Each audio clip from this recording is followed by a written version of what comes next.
Приложение в сезон 3.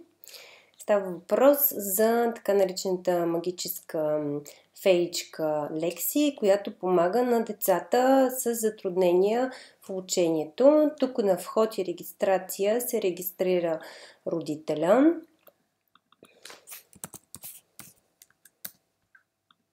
Като въвежда дадена парола, трябва да е 6 символа, регистрирай се.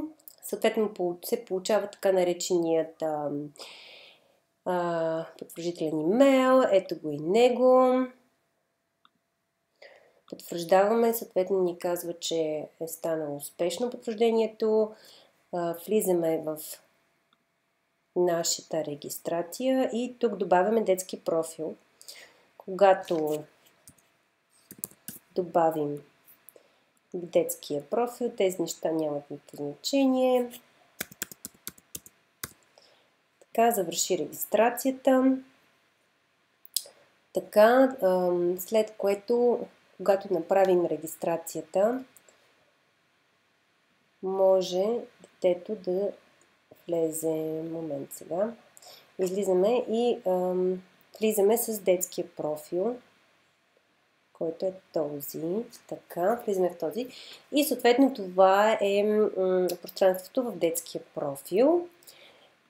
Детето вероятно ще започне с чат с Лекси, ще говори с Лекси, може да качи файл, може разговор. Ето тези две бутончета са обяснени.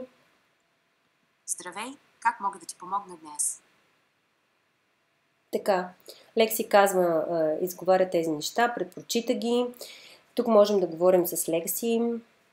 Така, здравей, Лекси, можеш ли да ми помогнеш с историята на България?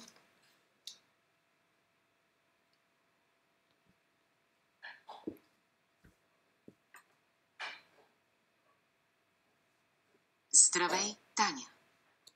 Разбира се, с удоволствие ще ти помогна. Какво точно те интересува от историята на България?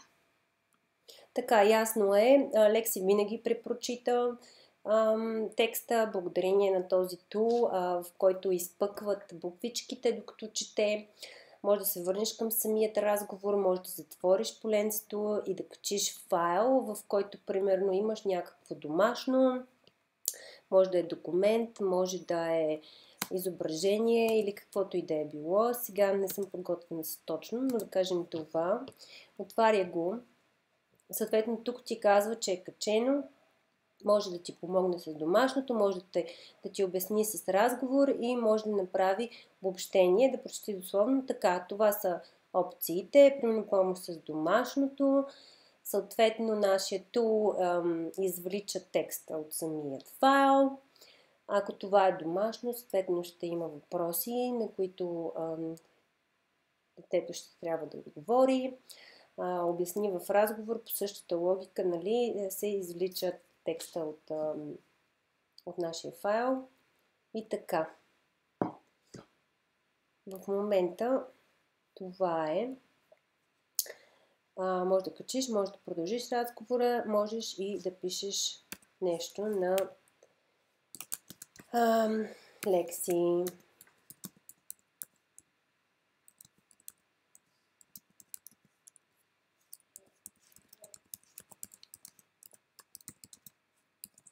Като разбира се, ние сме на български език, може на английски, но аз пиша в момента на английски, но може, всичко е на български език, фонтът е на български език. Тук имаме съответно функции, страничка, която обяснява какви функции има, абонаментите, които съответно ще бъдат често задаваните въпроси, на които сме дали съответно някакъв отговор и контактната форма, която са вече хардкорнати разни отговори на въпроси или те препраща към друг технически въпрос. Моля, свържете, може да отидете към така наречената форма за контакт. И това е за момента с нашето приложение.